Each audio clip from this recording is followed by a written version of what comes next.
It must have been pretty amazing to be part of that group by the Jordan River when John baptized Jesus. I mean, they actually heard God's voice say, "This is my son."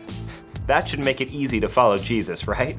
But the next day, John was hanging out with Andrew and another friend who hadn't heard God's voice. But when John pointed to Jesus and said, "Look, the Lamb of God," Andrew started to follow Jesus. And he told his brother Peter, who wanted to see Jesus too. When each of these people heard what God said, they were ready to make a change and start following Jesus themselves.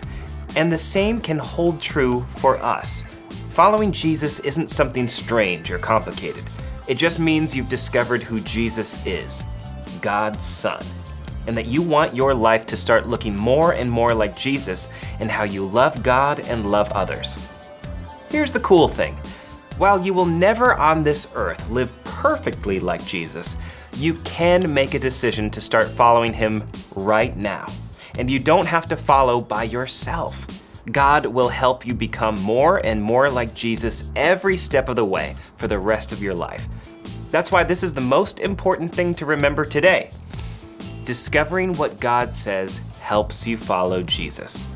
Hey, if you still got questions about what God says or what it means to follow Jesus, just ask your small group leader or someone you know who follows Jesus, like maybe your grandmother.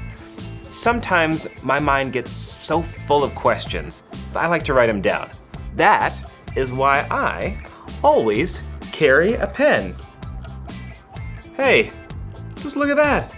The missing piece. It must have fallen off the table while I was searching. Bink! Finished I am. All I've got left now is the zebras. I just need to find a piece with stripes on it.